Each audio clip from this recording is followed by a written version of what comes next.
நமக்கு எல்லாருக்குமே தெரிஞ்ச ஒரு ஃபேஸ் இந்த ரைட்டர். இவருடைய பேர் பார்த்தீங்கன்னா வேலா ராமமூர்த்தி.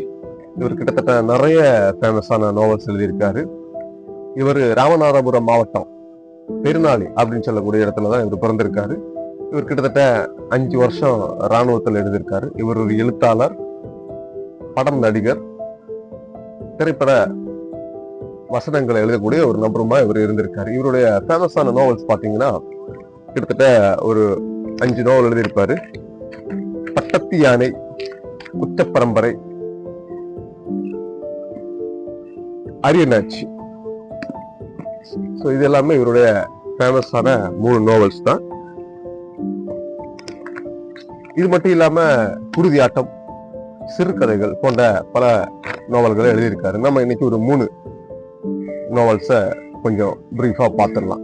ஸோ இவருடைய முதல் நாவல் என்னன்னு சொல்லக்கூடியது பார்த்தீங்கன்னா ரொம்ப ஃபேமஸான நாவல் சொல்லக்கூடிய, கிட்டத்தட்ட 25,000 பிரதிநிதிகளை தாண்டி இன்னும் வெற்றி நிறையோட போயிட்டு இருக்கக்கூடிய ஒரு நாவல் பார்த்தீங்கன்னா குற்றப்பரம்பரை.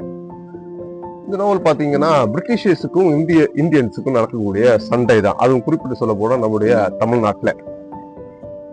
இந்த நாவல்ல ரொம்பவே இன்ட்ரெஸ்டிங்கா இருக்கக்கூடியது என்னன்னு பார்த்தீங்கன்னா மேஜிக்கல் ரியலிசம்.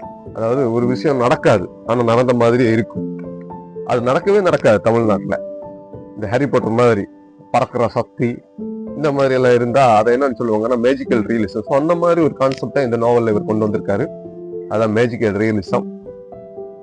மெயின் கேரக்டர் பாத்தீங்கன்னா வயன்னா, அவருடைய பிரதர் சேது. அந்த மேஜிக்கல் ரியலிசம் சொல்லக்கூடிய ஒரு கேரக்டர் பாத்தீங்கன்னா விஜயராயினி. ஸோ இந்த மாதிரி நிறைய கேரக்டர்லாம் இருக்கும். வயன்னா பிரிட்டிஷர்ஸை எதிர்த்து போராடுவாரு. சின்ன வயசுலயே இவருடைய தம்பி சேது காணாம போயிடுவார். கடைசியில அவர் பிரிட்டிஷர்ஸோட சேர்ந்து வந்து வயன்னாவை எதிர்க்கக்கூடிய பல நிகழ்வுகள் இந்த நாவல்ல காணப்படுகின்றன. ஸோ இது ரொம்ப கியூரியாசிட்டியா இருக்கும், ரொம்ப இன்ட்ரெஸ்டிங்கா இருக்கும். ஒரு பாகுபலி படத்தை தாண்டிய ஒரு இன்ட்ரெஸ்ட் இதெல்லாம் நம்மளால பார்க்க முடியும்.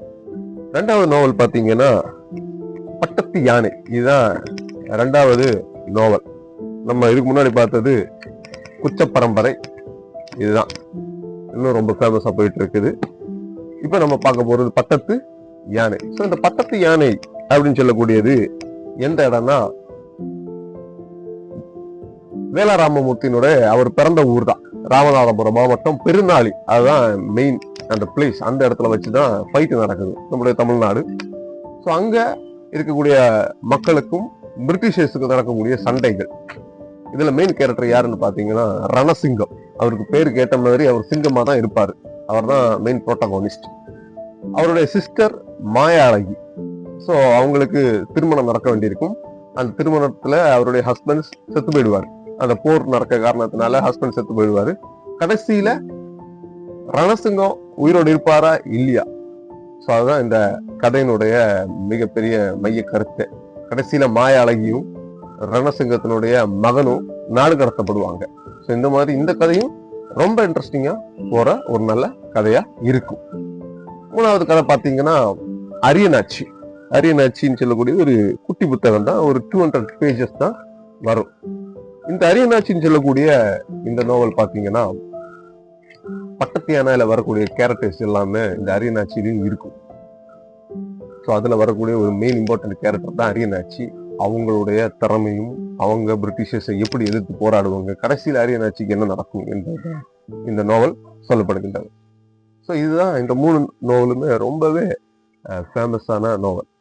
வேலா ராமமூர்த்தியினுடைய ரொம்பவே தலை சிறந்த நாவல்கள்ல இந்த 3 நாவலும் நம்ம எப்பவுமே படிக்கலாம். படித்து எல்லாரும் மகளக்கூடிய மிக சிறந்த நாவலா இருக்கு. குறிப்பிட்டு பிரிட்டிஷர்ஸை எதிர்த்து போராடக்கூடியதான் மிகப்பெரிய கான்செப்டா இந்த 3 நாவலையும் நம்மளால பார்க்க முடிகிறது. தேங்க்யூ.